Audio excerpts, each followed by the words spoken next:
నెల్లూరు జిల్లాలో కాంగ్రెస్ పార్టీ విస్తృత స్థాయి సమావేశం ఏర్పాటు చేయడం జరిగింది. దీంట్లో నెల్లూరు జిల్లాకు సంబంధించిన కాంగ్రెస్ పార్టీ నాయకులు, సీనియర్లు, కార్యకర్తలు అందరూ కూడా కాంగ్రెస్ పార్టీని ఎలా బలోపేతం చేయాలి, ముందు కాంగ్రెస్ పార్టీ కార్యాచరణ ఎలా ఉండాలి అన్న విషయాలపై చర్చించడానికి ఇక్కడికి కాంగ్రెస్ పార్టీ అధ్యక్షురాలిగా నేను రావడం జరిగింది. ఎందుకంటే ఈరోజు ఆంధ్ర రాష్ట్ర రాజకీయాలలో ఉన్న మిగతా అన్ని పార్టీలు కూడా బీజేపీతో సత్సంబంధాలు పెట్టుకున్న పార్టీలే. చంద్రబాబు గారు, పవన్ కళ్యాణ్ గారు కూటమి కడితే జగన్మోహన్ రెడ్డి గారి వైసీపీ అక్రమ పొత్తు పెట్టుకుంది. అధికారంలో ఉన్న 5 సంవత్సరాలు కూడా జగన్మోహన్ రెడ్డి గారు రాజశేఖర రెడ్డి గారి కొడుకై ఉండి కూడా మోడీ గారికి దత్తపుత్రుడిగా ప్రతి బిల్లులోనూ బీజేపీ పార్టీకి మద్దతిచ్చారు.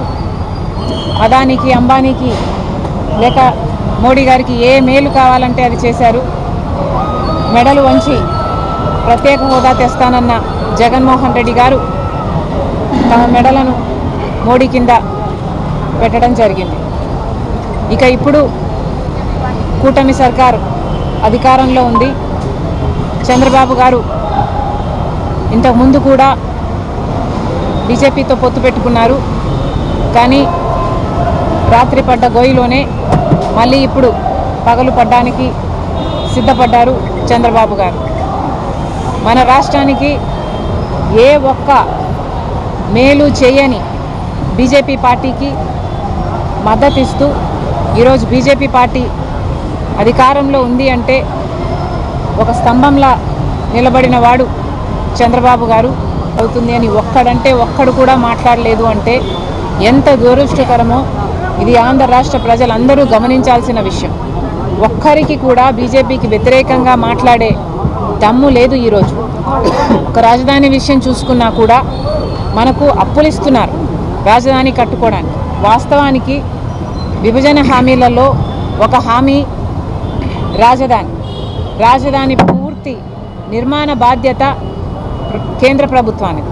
కానీ ఈరోజు వివిధ సంస్థల ద్వారా అప్పులు ఇస్తామంటున్నారు తప్పితే పెద్ద పెద్ద మాటలు ఇంతకుముందు చెప్పారు. న్యూఢిల్లీని తలపించే రాజధాని కట్టిస్తానన్నారు. కానీ ఇప్పటి వరకు కూడా ఒక్క మేలు కూడా చేయలేదు.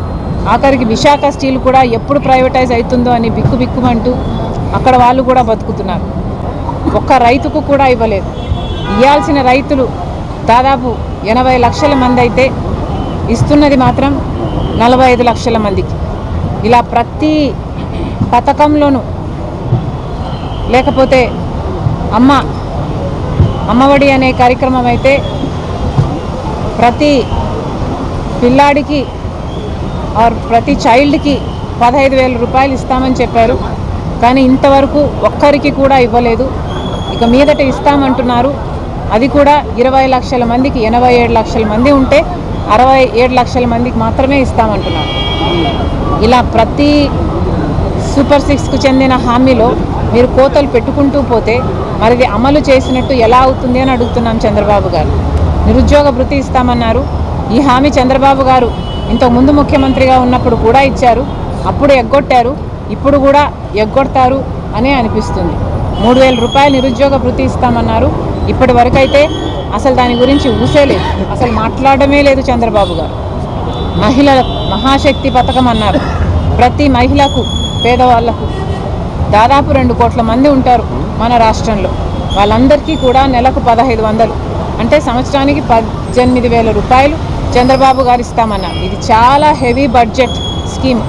కానీ ఇప్పుడేమో P4కు లింకు పెడుతున్నారు.